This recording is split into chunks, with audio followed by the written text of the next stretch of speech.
পর্ব ৩৩। বাঘের গুহায় বাঘের বাচ্চা।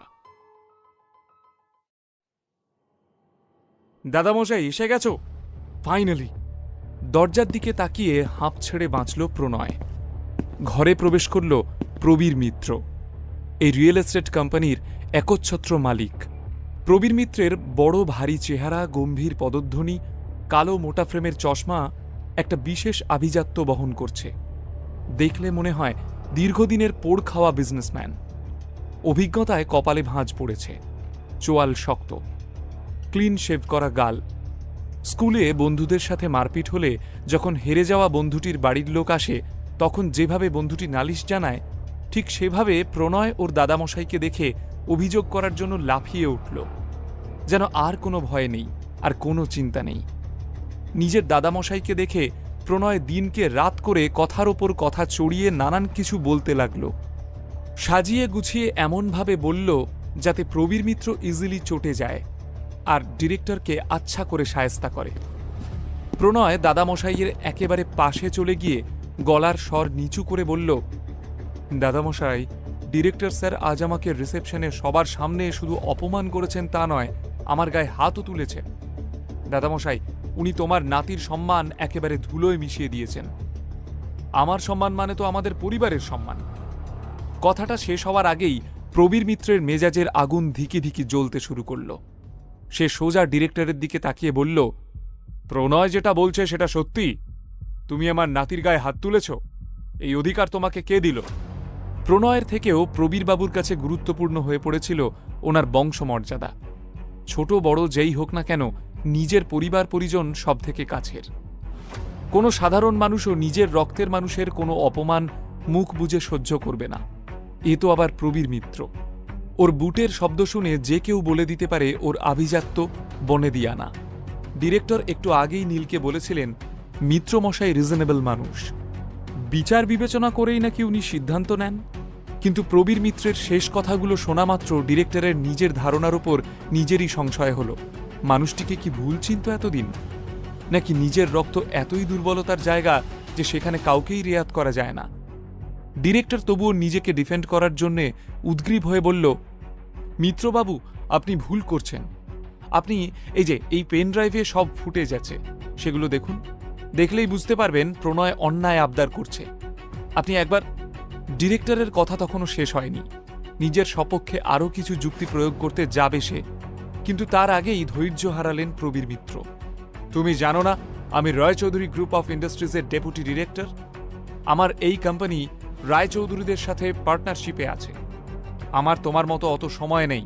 প্রণয় যখন দেখল ওর দাদামশাই ওর কথায় বিশ্বাস করেছে, তখন ডিরেক্টরের নামে আরও বলতে শুরু করল, দাদামশাই, উনি আমাকে আজ ফায়ার করে দিতে চান। আমি ওনার এই কথার বিরোধিতা করেছি বলে আবার বললেন কোম্পানির ভুল হয়েছে আমাকে ম্যানেজার হিসাবে রাখা। এটা নাকি কোম্পানির নেগলিজেন্স। বোঝো একবার। ডিরেক্টর কিছু উত্তর দেওয়ার আগেই প্রবীর মিত্র রেগে গিয়ে আঙুল তুলে ডিরেক্টরকে বলল, তোমার এত সাহস? তুমি আমার পারমিশন ছাড়াই এমন সিদ্ধান্ত নাও কি করে? তোমার কাউকে ফায়ার করার কোনো অধিকার নেই। আমার কোম্পানি আমার কথায় ওঠে বসে, তাই আমি তোমাকে আজ থেকে ফায়ার করলাম। যথারীতি ডিরেক্টর প্রবীর মিত্রের এই আদেশে ক্ষুব্ধ হলেন। থম মেরে দাঁড়িয়ে থাকলেন উনি।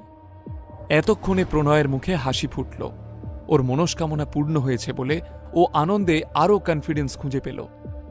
এরপর ডিরেক্টরকে গম্ভীর হয়ে বলল, কি ডিরেক্টর স্যার, আপনাকে বলেছিলাম না, আজ যদি আমার কথা শুনে এই অপদার্থ নীলকে আমার পা ধরে ক্ষমা চাইতে বলতেন, তাহলে আপনি হয়তো বেঁচে যেতেন। কিন্তু আপনি শুনলেন না আমার কথা। আপনি একটা বোকা, একটা ফালতু রাস্তার ছেলের জন্য আমায় অপমান করলেন। এবার বুঝুন ঠেলা। এতক্ষণ চুপ করেছিল নীল। প্রবীর মিত্র আসার পর ও ধীর স্থির হয়ে শুধু মনোযোগ সহকারে প্রবীর মিত্রের কথা শুনছিল। মনের ভেতর প্রবীর মিত্রের সম্পর্কে একটা ভালো ধারণা তৈরি হয়েছিল ওর, কারণ একটু আগেই ও শুনেছিল প্রবীর মিত্র রিজনেবল একজন ইন্ডিভিজুয়াল। ওর নিজস্ব মতামত আছে, কারোর দ্বারা সহজে প্রভাবিত হন না। কিন্তু ঘটনাস্থলে সবটা উল্টে পাল্টে গেল। প্রবীর মিত্র তো একেবারেই যুক্তিশীল মানুষ না, একেবারেই অধৈর্য এবং পক্ষপাতিত্ব করা মানুষ। নীলের ভেতর বিস্ময়ের উদ্রেক হল। ওর মনে হল এমন একজন রগচটা মানুষকে রায়চৌধুরী গ্রুপ অফ ইন্ডাস্ট্রিজ নিজের পার্টনার করার জন্য মনোনীত করলটা কিভাবে? নীলের কাছে আবারও ধরা পড়ল ওদের কোম্পানির আরও একটা রং ডিসিশন। এমন মানুষের পরিবারেই প্রণয়ের মতো ২-১০টা পিস থাকবে, এটাই তো স্বাভাবিক। এতে অবাক হওয়ার কি আছে? যেমন গাছ তার তেমন ফল। কিন্তু ডিরেক্টর স্যারের মতো প্রাজ্ঞ মানুষেরও প্রবীর মিত্রকে মাপতে ভুল হলো। এত বছরের অভিজ্ঞতা জাস্ট বিফলে গেল। কিন্তু প্রবীরবাবু তো ডিরেক্টর স্যারকে বরখাস্ত করার সিদ্ধান্ত প্রায় নিয়েই নিয়েছেন। তাই শেষবারের মতো প্রবীর মিত্রকে পরামর্শ দেওয়ার জন্য নীল হাসি মুখে কেত দেখিয়ে বলল, আপনি ভুল করছেন। এমন একজন মানুষকে একটা অপদার্থর কথায় তাড়িয়ে দিলে আপনার কোম্পানির ক্ষতি। সোফায় নর্মালি বসেছিল নীল, তবে এই কথাগুলো বলতে বলতে সোফার দুপাশে হাত ছড়িয়ে পায়ের উপর পা তুলে বসল সে, আরও আরাম করে। যেখানে প্রবীর মিত্র দাঁড়িয়ে রয়েছে সেখানে ওরই অফিসে ওরই সামনে ঠ্যাংয়ের উপর ঠ্যাং তুলে বসল একটা বাইরের ছেলে। এই দেখে প্রবীর মিত্র ফোঁস করে উঠল। এতক্ষণ খেয়ালই করেনি সে নীলকে।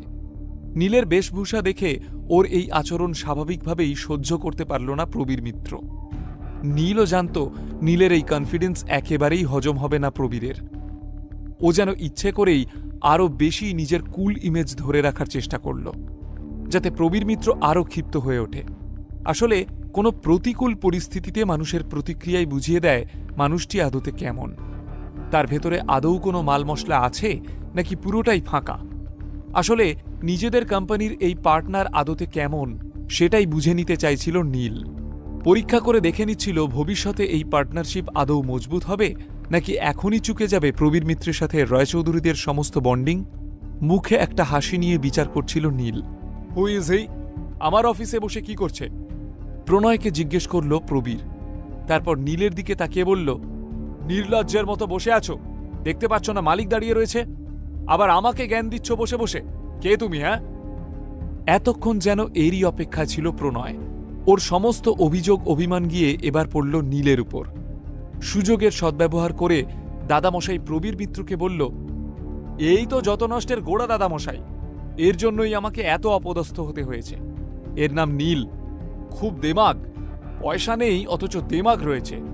আসলে ফালতু, ও একটা ভিখারি, ইউজলেস অপদার্থ, শুধু বাতেলা দিতে জানে।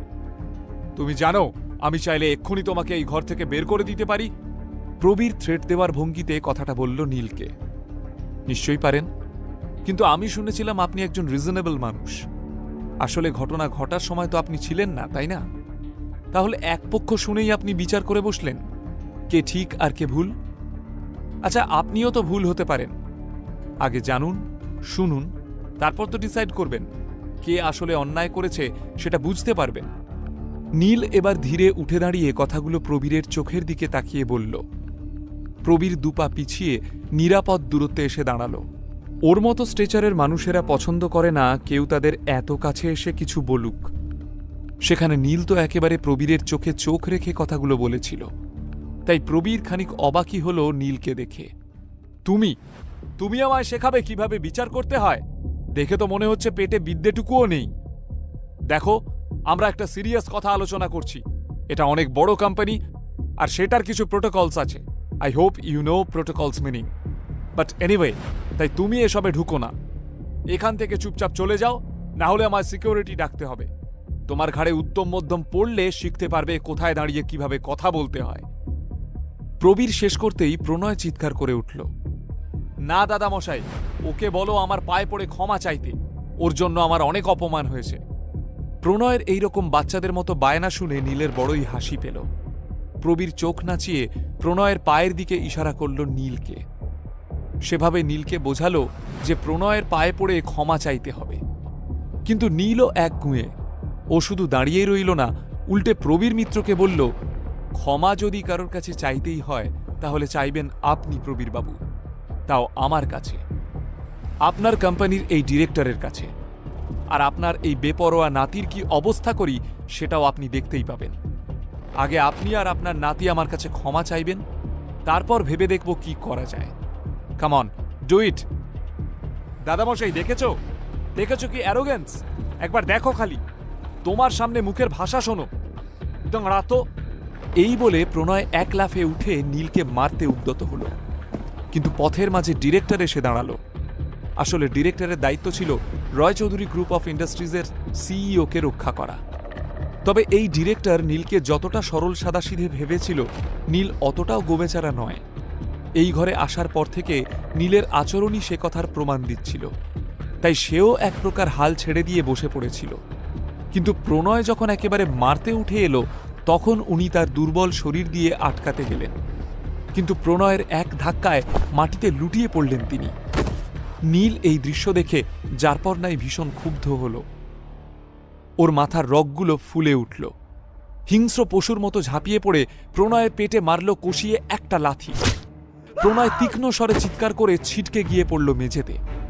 প্রণয় এত সহজে হার মানার পাত্র নয়। তার উপর আবার প্রবীর মিত্র আসার পর থেকে ওর মানসিক বল উত্তরোত্তর বেড়েই চলেছে। প্রণয় উঠে দাঁড়াতে যাবে, তখনই নীল ওর কাছে এসে আর একবার জোরে একটা লাথি মারল। ব্যথায় কাতরে উঠল প্রণয়। চোখের সামনে এক নিমেষে এত কিছু ঘটে যেতে দেখে প্রবীর একটু থতমত খেয়ে গেছিল। সবাই যেখানে ওকে সম্ভ্রম করে চলে, সেখানে এই দৃশ্য প্রবীরের বিশ্বাস করতে অসুবিধা হচ্ছিল। ওদের দুজনের কাছে গিয়ে নীলকে ধাক্কা দিয়ে সরিয়ে দিল প্রবীর। নীল কিছু বলার আগেই ওর দিকে আঙুল দেখিয়ে চোখ বড় করে প্রবীর বলল, you scoundrel, how dare you! তুমি ভুলে যেও না তুমি বাঘের গুহায় এসে ঢুকেছ। আই নো স্যার, তবে বাঘের গুহায় আসল বাঘের বাচ্চাকেই মানায়, বাঘঝাল পরা শিয়ালকে নয়। প্রবীরের চোখে চোখ রেখে অ্যাটিটিউড দেখিয়ে কথাটা বলল নীল। এবার প্রবীর আরও কিছু বলতে যাবে, কিন্তু তার আগেই বাইরে একটা গোলযোগের আওয়াজ শুনতে পেল সবাই। তার মধ্যে স্পষ্ট একজন মহিলার আওয়াজ শোনা যাচ্ছিল। যেই ঘরে ঝামেলা চলছিল সেদিকেই এগিয়ে আসছে সেই মহিলা। সবাই সন্দেহ নিয়ে দরজার দিকে তাকিয়ে থাকল। কে এলো হঠাৎ? কোন মহিলা আসছিল ওদের ঘরের দিকে? এবার কি ঝামেলা কমবে নাকি আরো বড় মাত্রা নেবে? গল্পে কি নতুন কিছু ঘটতে চলেছে? তাহলে কি আদ্রিতা এবং নীলের জীবনে কোনো নতুন টুইস্ট আসতে চলেছে?